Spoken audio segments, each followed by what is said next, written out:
பெண்கள் ஆண் மக்கள் பொன்னாலும் வெள்ளியினாலும் ஆன பெருங்குவியல்கள், உயர் ரக குதிரைகள், கால்நடைகள், விளை நிலங்கள் ஆகியவற்றின் மீதுள்ள ஆசை மனிதர்களுக்கு அழகாக்கப்பட்டிருக்கிறது.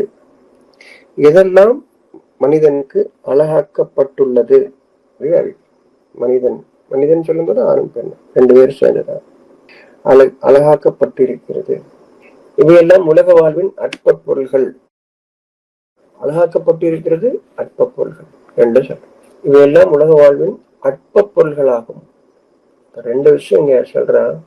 அழகாக்கப்பட்டிருக்கிறது, அழகா இருக்கு, அழகாக்கப்பட்டிருக்கிறது சோதனைன்னு அர்த்தம். அழகாக்கப்பட்டிருக்கிற சோதனைன்னு அர்த்தம். இவை உலக வாழ்வின் அற்ப பொருள்கள்.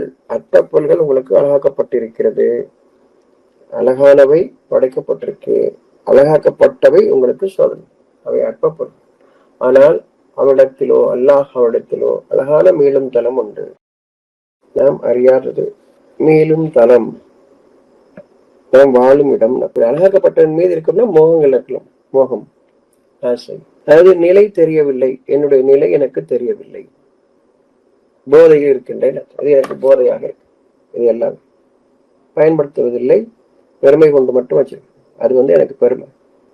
பயன்படுத்துங்கள் அது முழுவதும் இந்த காரியத்தை கொண்டுதான். சண்டை சச்சரவு எல்லாமே, போர் எல்லாமே இறைவன் அறிவித்ததை மாறாக மனதில் கொண்டு அல்லது மாறாக மனிதர்கள் சொல்லிக் கொடுத்ததை ஏற்றுக்கொண்டு.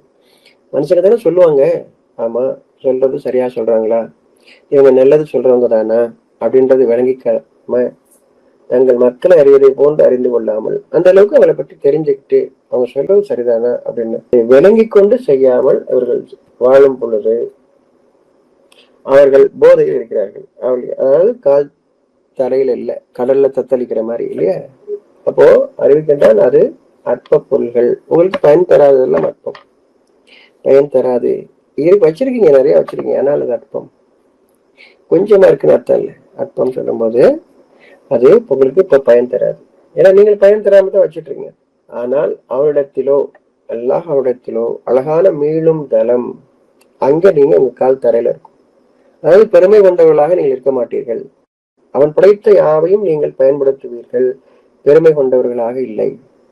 உங்கள் தேவைகளுக்கு அவன் தேவைகளை அறிவிக்கின்றான், அந்த தேவையை நிறைவேற்றக்கூடியதையும் அவன் உங்களுக்கு தருகின்றான். நீங்கள் அதில் வாழ்வீர்கள்.